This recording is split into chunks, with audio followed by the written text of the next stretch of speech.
I promised myself I was going to come on here and paint and tell you guys a story while I painted. And instead of having it rambly, which is what it's happening right now. So story time now, right? So I'm going to tell you the story of my very first furniture flip. I don't flip furniture though, I'll tell you that right now. So this is probably my only furniture flip. It was not a planned furniture flip, okay? So when I was young, there was the town dump. And I guess you could go there and just take stuff out of the dump, because we did. We didn't make that a regular occurrence. The dump was far away from, well, kind of far away from us. And, you know, my mother, we would have had to be driven there or whatever. My mother wasn't going to do that every week or anything like that. But I don't know why we went one time, but we did. And while we were there, I found this, like a plant stand, I think it was. It was a metal rack, like with 3 or 4 tiers to it. I think it was a plant stand. I'm not sure though, but when I saw it, I said, oh, that would be great for my dolls. I love dolls. I always loved dolls, and I wanted a display stand for them. Even though I had tons of shelving in my room, I just always running out when you get more stuff.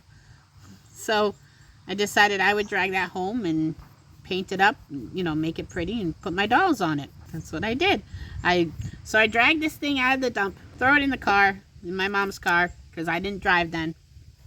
And I bring it home and I drag it down the cellar, clean it all up. Then I painted it. I probably didn't even paint it great, because again, I was a kid and I didn't have the means to go out and buy my paint. I also did not have the knowledge of what kind of paint would you use for something like that.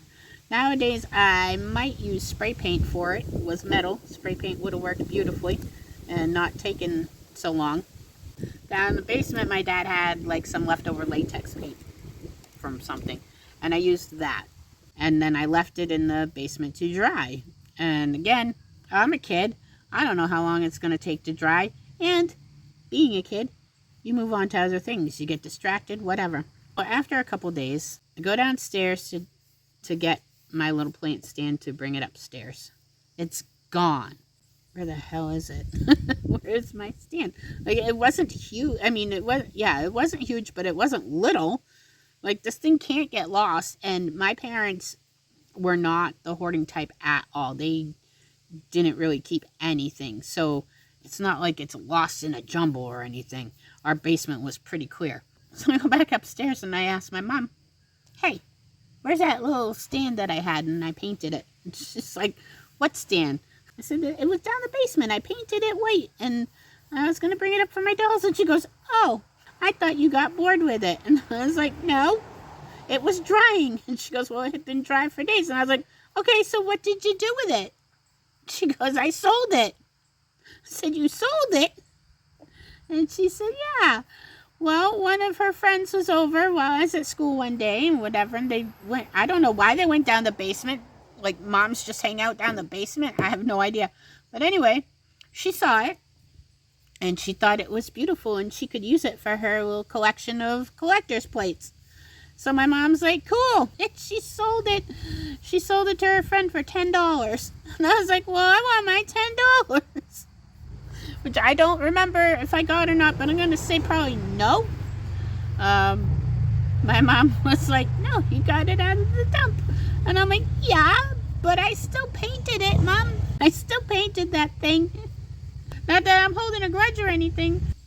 And I remember being over that lady's house later that year, and there was my little stand, all nice and painted, and she had collected some beautiful dishes. A beautiful set of dishes, and that's what she displayed on there, and it looked nice and all that, but I just remember looking at it and being like, that was supposed to be for my dolls. That was mine. So that's the story of my very first furniture flip. I have since painted up furniture and things like that, but I only do it for myself. Painting furniture, I know it became very popular in my area the past few years.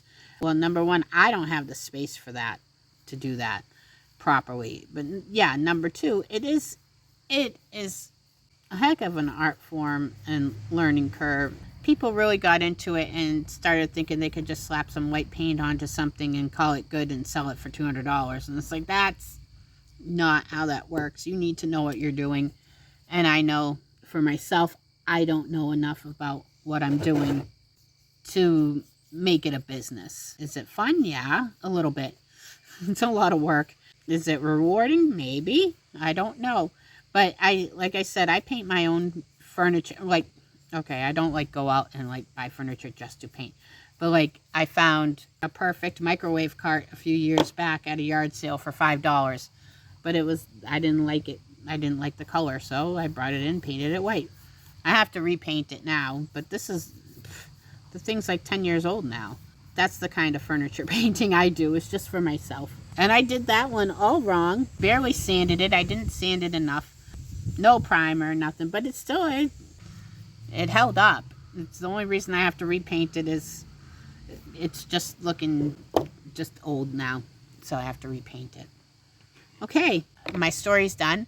And I'm going to stop this before I start rambling. And then I will come back when it's time to do a different part of this.